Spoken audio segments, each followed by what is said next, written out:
welcome back to another Friday Reads and Rambles. I am so glad that it's Friday. It's been a long work week.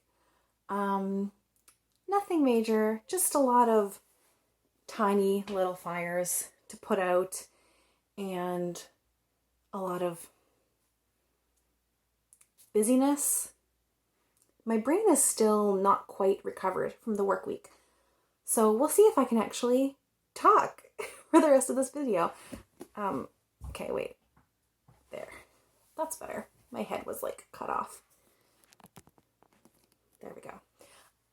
This is a phone propped on a windowsill, so we're just going to have to deal. Okay. What did I read this week? What will I be reading soon? What am I rambling about today? Please excuse my frazzled brain. So I didn't finish any books this week, but I have two things on the go. The first is I've started the short story collection How to Pronounce Knife by Suvakam Tamavongsa. So this won the Giller Prize last year. I've read 3, I think, short stories, and so far I'm a little bit meh about the collection. I still have like a lot left to read, so I don't want to judge it too quickly, but they're fine while you're reading them, but I only remember 1 out of the 3 stories that I read. They're just not sticking with me, and they're very, very short, so I know that's the whole point of a short story, but they're quite short even for short stories, and so I feel like I'm not getting into them, because it's not like the writing's bad or anything. It's just more so I read a story and then I'm like, okay, that was fine, and then it kind of leaves my brain. So I'm a little bit, my brain turned off. I'm a little bit underwhelmed is the word. The other thing that I'm in the middle of reading is Severance by Ling Ma. I am buddy reading this with Scott from Gunpowder Fiction and Plot. I will link that channel below. Very much enjoying this. This is kind of like a non-traditional zombie narrative. Very much not about the zombies. Very much about kind of like this apocalyptic landscape, yes, but more so about the other people and not so much the illness that is making people into zombies. And it has this kind of like melancholy atmosphere. I think the writing is really good, and I think the story is very compelling, and it's slow paced, and I like a slow pace in kind of like horror dystopia, like apocalyptic books. I don't necessarily need a whole ton of action, so I like how this is building. I just have, I think, 1 more chapter to read for our next check-in. And then by next week, we will be done this book.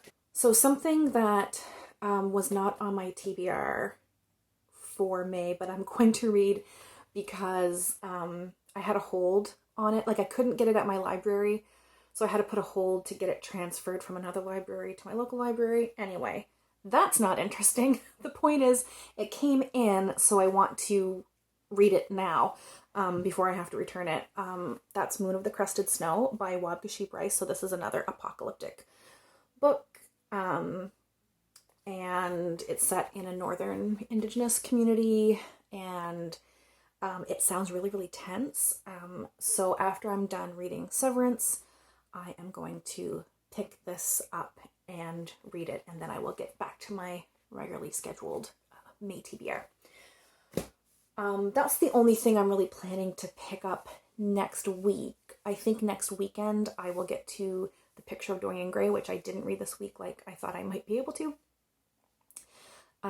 So that's it for my reading. For my rambles, there was something I wanted to talk about. So I had mentioned, I think in like my goals video, it would have been my goals video, that I wanted to read fewer books this year. Last year I read, I think, 120 odd books. And while it was wonderful to read so many books, especially coming off of a reading hiatus and not reading a lot for many, many years, um, I think a large portion of that reading was kind of just due to like anxiety of stress of like 2020 being what it was, So I think that wasn't necessarily like the healthiest coping mechanism, just reading an inordinate number of books. I know that number of books is a normal amount for a lot of people, but it's not for me. And it's not really a sustainable number of books that I could keep up. So yeah, so my goal was to read fewer books, and I have been. I'm feeling really good about that. The amount that I'm reading feels very doable. I've been able to do other things, whereas last year I was just in survival mode, like doing the things that needed to get done and reading, and that was it. Whereas this year I'm feeling more like, yes, I'm still reading a lot, but I'm like watching TV shows. I'm doing other things. Like last year I didn't do anything else besides read in my downtime. Like that's all I did. And I feel much more well-rounded now. So I was going to come on today and have a little bit of a ramble about how good it's been for me to cut back on my reading, because that's something that I think is not necessarily a goal that like a lot of people on BookTube have. Normally we're trying to like up our numbers or that kind of thing. But I just wasn't interested in keeping up that pace of reading. So yeah, I was going to come on and talk about that. And then just, I guess serendipitously, someone else posted a video. Was it yesterday? It was recently. I watched it yesterday. A2 Brody posted a video. I think the title was something like how BookTube messed up my reading or something like that. And I think this is kind of like related, but from a different angle. So my overreading last year was very much like a personal coping mechanism, right? Whereas Brody was talking about their reading in terms of the influence of like BookTube and Bookstagram and like other social media, but how that has made them pick up books like for a video. I will link actually their video below if you want to go watch it, but I thought it was really interesting.